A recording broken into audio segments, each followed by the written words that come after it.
This is the CBS Evening News with Walter Cronkite. Good evening. All the pieces appear to be coming together now in the gigantic puzzle that for the past 103 days has been Iran. But before a completed picture emerges, there still are crucial details to be worked out. And Iranian President Bani Sadr said in Tehran today, those details are the responsibility of the Carter administration. We have reports from Tom Fenton in London and Robert Pierpoint at the White House. Bani Sadr said the hostages could be released within 48 hours, or it could take several months, depending on how quickly the United States agrees to a compromise plan. Answering foreign newsmen's questions, Bani Sadr said the plan was not his own, but had been proposed to Iran, amended by the Revolutionary Council, and approved by Ayatollah Khomeini. He confirmed that it includes a United Nations commission to inquire into charges against the deposed Shah, and American acceptance of self-criticism for what he termed its crimes during the Shah's regime, recognition that Iran has the right to seek extradition of the Shah and his money, and a promise not to intervene in Iran's internal affairs in the future. If the American answer is positive, Bani Sadr said, we can move very quickly to take action to release the hostages. In Rome, Foreign Minister Ghatbzadeh expressed doubt that the release could take place within 48 hours, but said that after speaking by telephone last night with UN Secretary General Kurt Waldheim, he hoped the Commission members would be named within the next 2 days. Ghatbzadeh was asked if he was confident that the militants would obey an order to release the hostages. Absolutely. Absolutely. There is no slightest doubt in my mind those people would resist even 1 minute the desire to fulfill the desire of Ayatollah Khomeini. The militants occupying the American embassy, under increasing pressure and increasingly isolated, said they did not believe Ayatollah Khomeini has approved the compromise plan. They charged in newspaper interviews given by their spiritual leader that they were victims of a plot to end the occupation of the embassy, and that they were likely to be arrested and tried for occupying the embassy and taking hostages, and would be sentenced for damaging Iran's international prestige. Tom Fenton, CBS News, London. Administration officials are now talking in terms of a deal for release of the hostages, possibly just days away. They strongly doubt it will happen within hours, despite that statement by Bani Sadr. CBS News has learned that Hamilton Jordan, President Carter's chief of staff, who negotiated the Shah's departure from the United States to Panama, has again played a major role behind the scenes. Jordan has been meeting with officials of the Panamanian government and a representative of the Shah at a secret location to work out an agreement for the Shah's cooperation in case it becomes necessary in the final stages of the deal for the hostages. Presumably the Shah would agree to explain some of his activities in Iran from Panama, but would not be delivered over to the militants or returned for trial. Jordan himself declined to discuss his role except to confirm that he has been involved and to deny rumors that he had been either in Iran or Panama. Administration officials are very reluctant to discuss any details of the package still being worked out. But one source did tell CBS News that the commission to investigate the Shah is expected to be named by the United Nations next week. Shortly after that, the commission can begin its work, but it is not yet agreed at just what point in that process the hostages will be set free. Another delicate issue still being negotiated is the Iranians' demand that the United States admit guilt in its complicity with the Shah's alleged crimes against his own country. President Carter appeared to reject that firmly last night. All these still unresolved complexities help explain Press Secretary Jody Powell's warning today, "I would caution you against an excess of optimism." Robert Pierpoint, CBS News at the White House. Nobel Peace Prize winner Sean McBride, who has been involved in the Iran crisis since the beginning, said in Dublin today that the United States and the Iranians have agreed the hostages will be freed when the UN inquiry begins. At the United Nations, Richard C. Hodelet reports that announcement of a commission of inquiry could come within the next day or two, but that the composition is not yet definite. When Soviet troops invaded Afghanistan last December 27th, all indications were that it would be an easy operation and that rebel forces would be quickly crushed. But for the Soviets, Afghanistan has become a military quagmire, as Marvin Kalb reports from the State Department. U.S. intelligence experts say the Soviet position in Afghanistan has sharply deteriorated. So much so that, in their opinion, the Russians may have to double their forces sometime this spring to suppress a surprisingly strong, widespread rebel uprising and secure the communist regime. Doubling their forces means raising them up to about 200,000 troops. The major trouble is in 3 cities. The countryside has been under largely rebel control for some time. In Kabul, the capital, experts say there is no viable police force any longer. Soviet troops reportedly looting shops and homes, rebel troops operating freely in the suburbs. In Jalalabad, additional Soviet armored units have been deployed. Artillery fire heard night and day, rebels controlling the main road to Kabul. And in Kandahar, there are reports that the rebels are on the verge of capturing the entire city, and sizable Soviet and Afghan reinforcements would be required to hold it. U.S. officials say the border between Afghanistan and Pakistan remains wide open, with rebels and arms going back and forth, with the Pakistanis apparently unwilling to stop it and the Russians unable to. Marvin Kalb, CBS News, the State Department. A delayed news report from Afghanistan quotes witnesses as saying that earlier this week, a Soviet MiG fighter bomber dropped what they believed was napalm on rebel positions just outside Kabul. No further information is available. Marshal Tito lies near death, and Yugoslavia is getting ready for the inevitable. A medical bulletin today, for the first time, used the word critical to describe the heart and kidney troubles that set in following amputation of his left leg. Yugoslav's prime minister cut short an official visit to East Berlin to fly home. A Yugoslav delegation to a Polish Communist Congress in Warsaw also returned earlier than scheduled.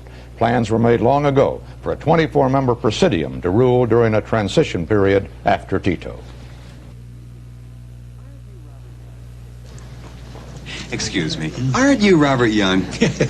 You really do drink Sanka brand decaffeinated coffee. Yes, I love the taste. And I feel good that it's 100% real coffee, but doesn't make me nervous or lose sleep. I know. I drink Sanka brand, too. Well, why aren't you having it now? Well, Look, if you enjoy Sanka brand at home, it makes sense to order it out, too. you're right. Waitress, more Sanka brand, please. For both of us. Sanka brand, the coffee that lets you be your best, anywhere. Safeco is a company that specializes in ensuring responsible homeowners. Careful, dependable types. But if careless neighbors are going out on a limb and you're paying for it, hurry to your nearest independent Safeco agent. At Safeco, we think careful people deserve to save. After all, it's the people we don't insure that make Safeco such a good deal for those we do. With President Carter sticking to the White House and Senator Kennedy out campaigning, the Democrats do not have a Campaign 80 presidential debate. But now they have a long-range dialogue. It began this week with Kennedy's attacks on Carter's actions in the Persian Crescent. Yesterday, the administration, then Mr. Carter himself, angrily responded. Today, the senator struck back. More on this story from Jed Duval on the campaign trail with Kennedy and Leslie Stahl at the White House. The routine campaigning was set aside at Exeter High School, where the senator read a prepared reaction, starting with references to the attacks on Kennedy from State Department officials. It is time to stop using the Department of State as a campaign forum. It is time to stop the parade of surrogates and the abuse of federal grants to purchase votes in the primaries. But the most serious charge was that in refusing to debate, the president is hiding behind the hostages in Tehran. The notion that Mr. Carter somehow cannot debate until the hostages are free has much more to do with his reading of the polls than his conduct of foreign policy. The president accepted a debate in Iowa after the hostages were already seized in Iran. He did not withdraw from the debate until late December, after they had been held for nearly 2 full months. Their plight is a pretext, not a reason, for his continued silence. Senator Kennedy said he claims no credit for the idea of a commission to investigate the deposed Shah of Iran, but insisted that the Carter administration did not adopt the suggestion until after he brought it up in late January. The president used his news conference, said Kennedy, for politics, nothing more. Last night, Mr. Carter did not use his high office to address the issues.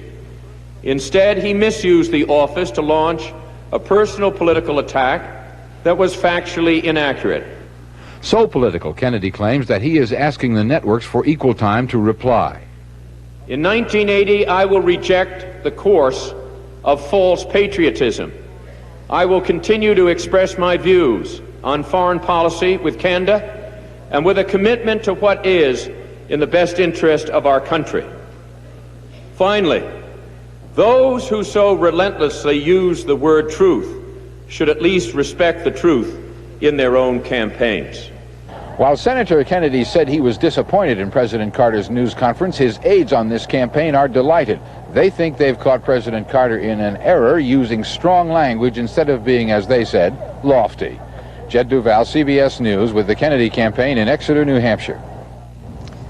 Asked to respond to Kennedy's most recent charges that Mr. Carter's policies have been a disservice to the national interest and that he has abused the office of president for political purposes, spokesman Jody Powell said in a quiet voice, "I think that's an exaggeration." End of quote. Powell stood by the president's statements of last night that some of Kennedy's recent campaign rhetoric has been very damaging to our country, although Powell was unable to cite any specific examples. Powell did say, trying to get your allies to join you and trying to get the hostages released when you've got a senator misrepresenting your policies doesn't make your job any easier. But he added that he would not say that Kennedy has actually prolonged the incarceration of the hostages in Iran. Powell denied that the reason that he and Secretary of State Vance and the president bitterly attacked Kennedy yesterday was because of concern that Kennedy might try to take credit for the release of the hostages. Powell said, getting our people out, that's what's important, even if Idi Amin or Senator Kennedy tries to get the credit for it, or anybody else. Leslie Stahl, CBS News, the White House. 5 little words from President Carter have scuttled before it was fairly launched an Energy Department policy aimed at promoting the Equal Rights Amendment. Under the 2-week-old policy, the department would, whenever possible, not hold meetings in states that have not ratified ERA. Well, that irritated, among others, Utah's senators. Asked last night if the boycott were administration policy, President Carter said, "No, that's not my policy." Today, the Energy Department said it would drop the boycott in light of the president's comment.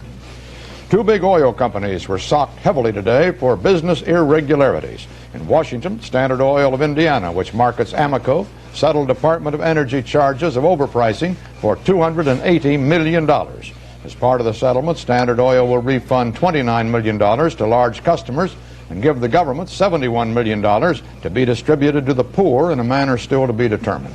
Mobil, meanwhile, was fined $500,000 by a federal judge in Washington for failing to notify the government when it ended natural gas service to a Texas pipeline. The Business Council, an organization of executives from top corporations, predicts a very mild recession this spring, but it says double-digit inflation will continue throughout the year. The stock market today was down sharply in heavy trading as the Dow Jones slipped below the 900 level it reached yesterday. General Motors' $500 treasure hunt is going strong.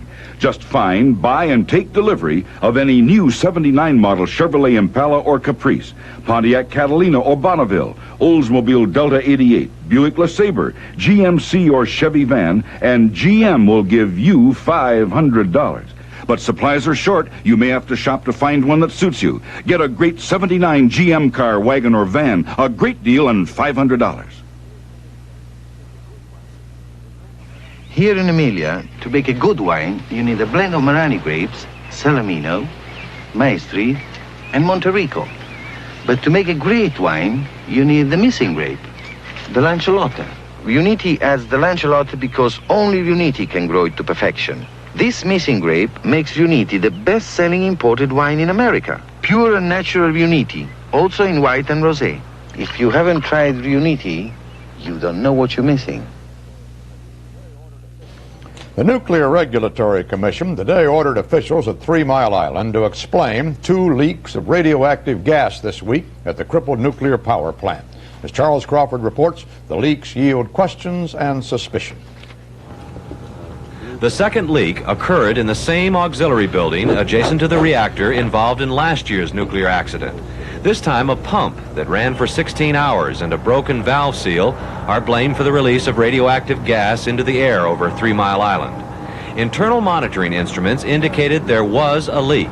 And one question now facing federal investigators is, why wasn't the leak detected earlier? That is the concern I've tried to express. That is the point that I indicated I'm not satisfied with and want to have looked at more carefully, and to assure that that in fact does not happen again. Federal officials say the current problems have been corrected and that the release of radioactive gas poses no health hazard. However, that fails to satisfy many residents who live within a few miles of the nuclear reactor and the mayor, who says 3 Mile Island officials lied to him about the first leak this week. Monday, when they had the accident and when they didn't notify anyone, then people again said, well, here they are, the same thing is happening and taking place. They're lying to the people and lying to the elected officials, and we just can't trust Med-Ed. Officials here say the 2 recent radiation leaks are not significant in terms of the same kind of venting that goes on regularly at every nuclear power plant. What is significant is that on Monday and again on Tuesday, release of Krypton-85 was not planned. It was an accident that occurred at a crippled nuclear power plant that still contains more than 600,000 gallons of highly radioactive water.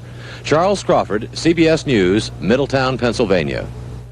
The FBI sprang the trap today on another sting operation, an undercover investigation of the $4 billion pornography business. In 11 states, agents sought more than 50 defendants. In New York, a suspect described as one of the 3 top organized crime figures in smut, Michael Mickey Zaffarano, died apparently of a heart attack as agents sought him.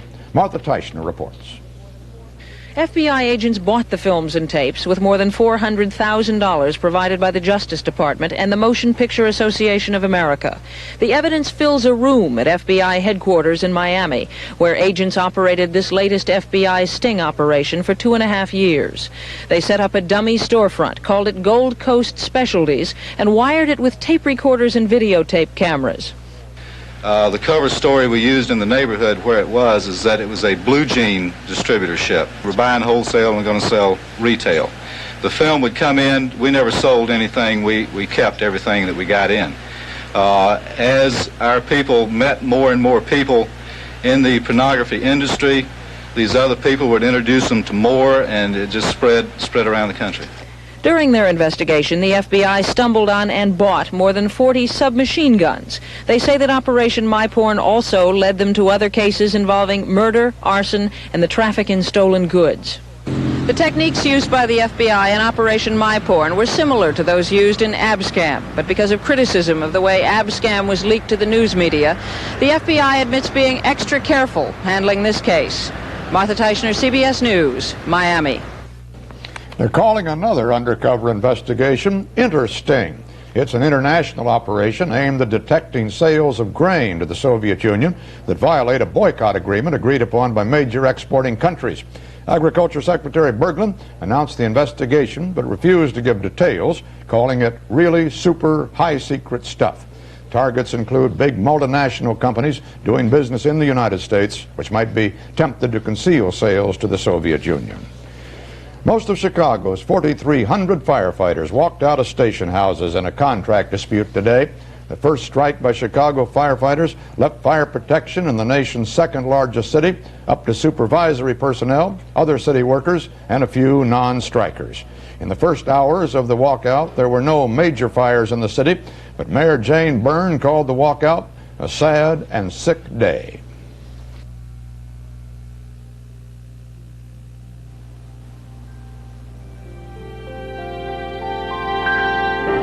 Refreshingly cool. Deliciously inviting. Delightfully appealing. 100% pure orange juice from Florida.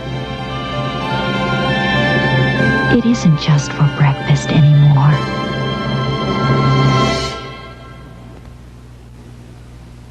How old am I? You can't tell from my hands. See, no unattractive age spots to give me away because of Esoterica medicated cream.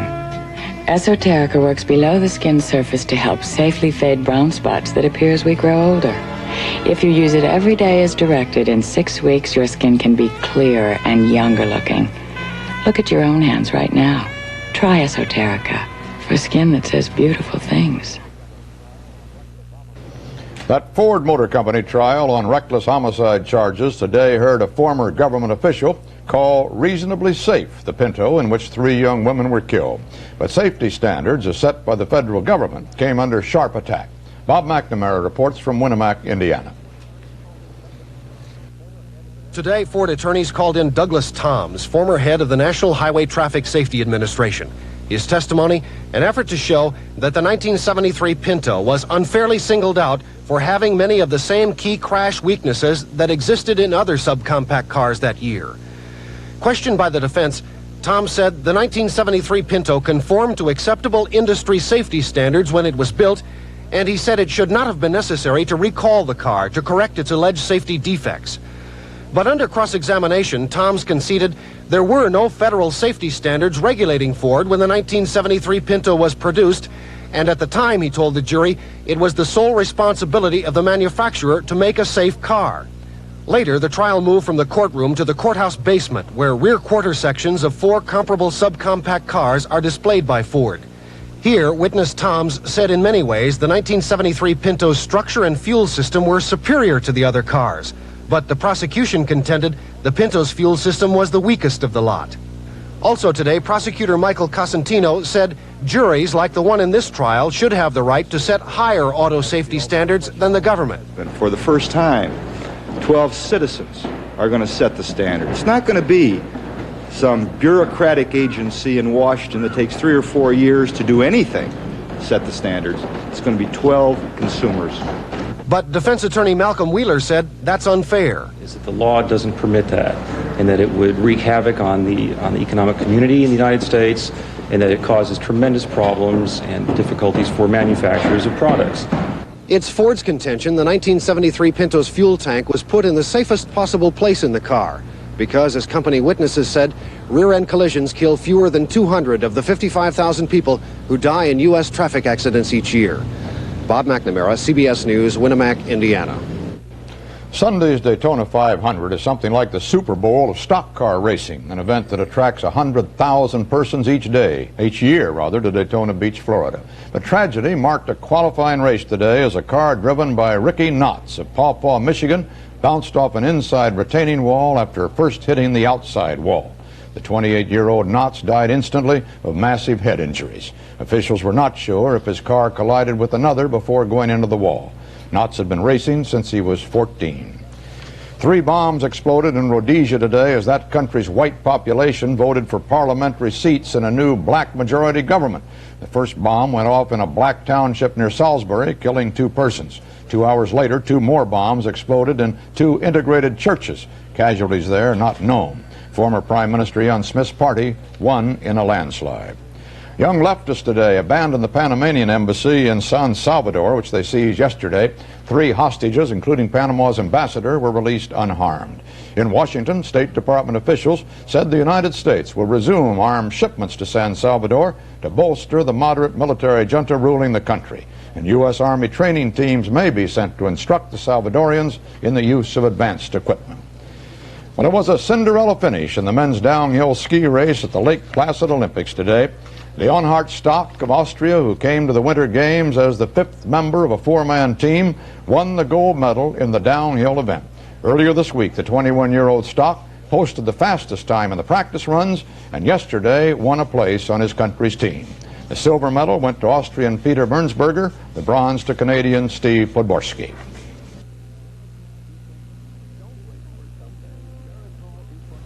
Don't wait for someday. Geritol is for now. I never thought Geritol was for me, but now I know better. I started taking Geritol 10 years ago. It made sense then and it makes sense now.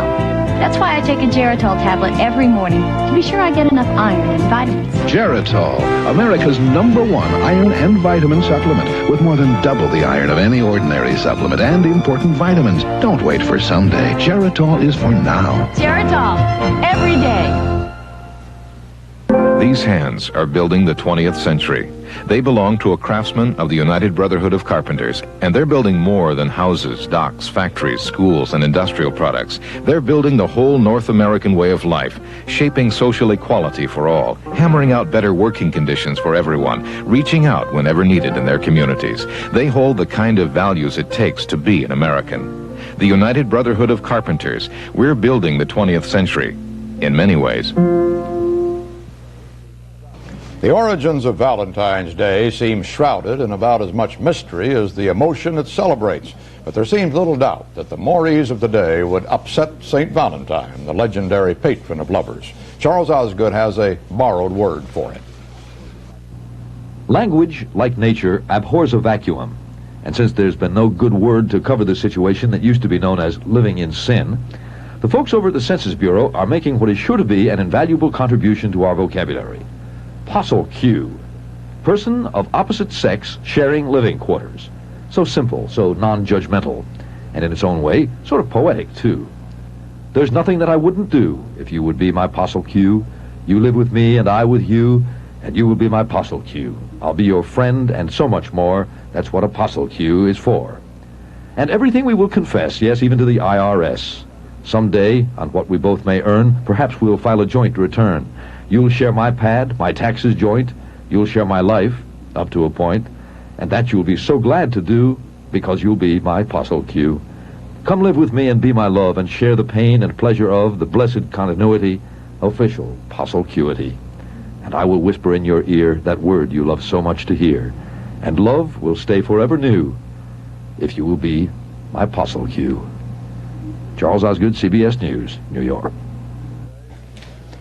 CBS News announced today that Dan Rather will be the next anchorman and managing editor of this broadcast. He'll be taking over here sometime early in 1981. And this reporter will continue serving CBS News with a schedule, he hopes, a little less onerous than the daily one he's been following here for 19 years. Dan continues with his brilliant work for 60 Minutes until that time. He'll bring to this job one of the finest and most comprehensive news talents in our profession. We and you will be in the best of hands. And that's the way it is. Thursday, February 14th, 1980, the 103rd day of captivity for those 50 American hostages in Iran. This is Walter Cronkite, CBS News. Good night. Lincoln Mercury announces cash back from the cat.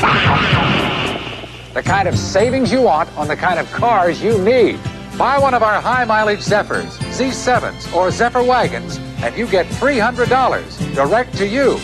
Buy the exciting new Cougar XR7, and you get $500. But act now.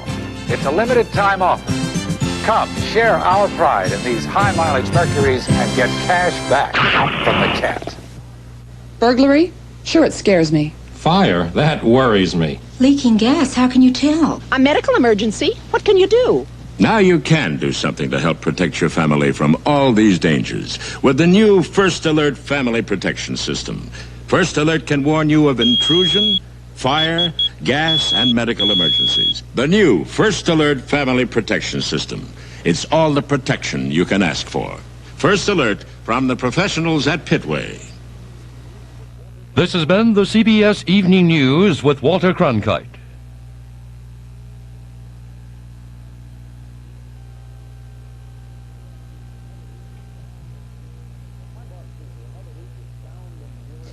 I'm Bob Schieffer. Another week of sound and fury on the presidential campaign trail is drawing to a close. We'll review it and assess its significance here on Friday morning.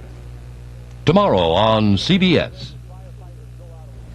Mayor Fulton says if firefighters go out on strike, he has a plan that will ensure the city is not left unprotected. We'll have that story and more coming up next on Eyewitness News. History honors George Washington as the father of our country, and Abraham Lincoln as a champion of human rights.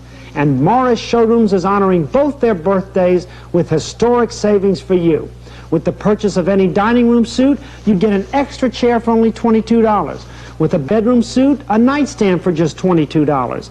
And with a sofa and love seat, the matching chair for only $22.